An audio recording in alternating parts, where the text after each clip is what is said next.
বাংলাদেশের গভর্নমেন্টকে আমি বিনীত অনুরোধ জানাবো, শ্রম মন্ত্রণালয়কে অনুরোধ জানাবো, এয়ারপোর্ট অথরিটিকে অনুরোধ জানাবো, আমার শ্রমজীবী ভাইদের সাথে ভালো আচরণ করুন। বিশেষ করে যতগুলো দূতাবাস আছে, আমার শ্রমজীবী ভাইদের যে কোনো কাজকে অগ্রাধিকার ভিত্তিতে আপনারা সার্ভিস দিন।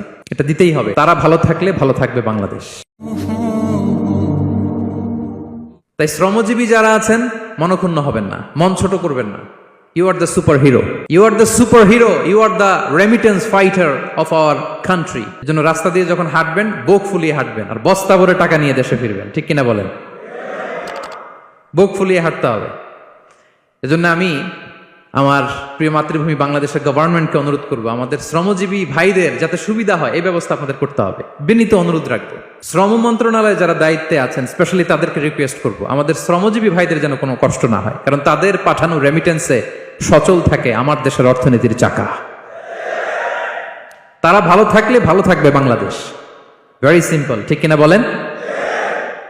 আমার যে ভাইটা পরিচ্ছন্নতা কর্মী, রাস্তা ক্লিন করে, এয়ারপোর্টে ওয়াশরুম ক্লিন করে, একজন পরিচ্ছন্নতা কর্মী, তারও 20 থেকে 30 হাজার টাকা বাংলাদেশে ঢোকে প্রতি মাসে। আপনি চিন্তা করতে পারেন?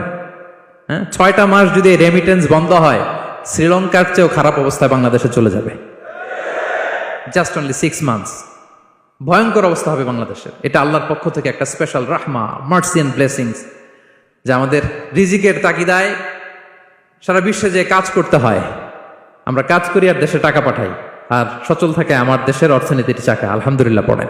সো বাংলাদেশের গভর্নমেন্টকে আমি বিনীত অনুরোধ জানাবো, শ্রম মন্ত্রণালয়কে অনুরোধ জানাবো, এয়ারপোর্ট অথরিটিকে অনুরোধ জানাবো, আমার শ্রমজীবী ভাইদের সাথে ভালো আচরণ করুন, তাদের সাথে কোঅপারেট করুন।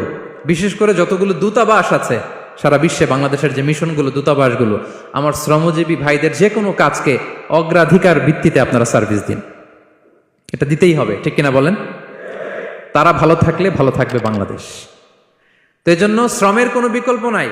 নিজ হাতে উপার্জিত অর্থ, নিজ হাতে উপার্জিত কামাই, এটা শ্রেষ্ঠ কামাই। তো আলহামদুলিল্লাহ আজকের অডিয়েন্সের মধ্যে শ্রমজীবী ভাইয়েরা বেশি। আলহামদুলিল্লাহ পড়েন। এটা আমাদের সৌভাগ্য। এই যে বাংলাদেশে এখন চাকরি নাই, চাকরির বাজার মন্দা, মাস্টার্স পাস করে বেকার টোটো কোম্পানির ম্যানেজার, এরকম আছে না নাই? তার বিপরীতে আল্লাহ তাআলা আপনাদেরকে মালয়েশিয়া নিয়ে আসছে। প্রতি মাসে আপনি টাকা পাঠান, আলহামদুলিল্লাহ। আপনি বাংলাদেশের যে উন্নয়ন, বাংলাদেশের যে ডেভেলপমেন্ট, এই যে স্মার্ট বাংলাদেশ বলে বলে মন্ত্রীরা মুখে ফেনা তুলে ফেলে, এটার গর্বিত অংশীদার আপনি। ঠিক কিনা বলেন? আপনি গর্বিত অংশীদার। You are the contributor, you are the real contributor. আপনার অবদানে বাংলাদেশ আজকে সচল, আলহামদুলিল্লাহ। সো মন ছোট করার কোনো সুযোগ নেই। Be a part of our vision.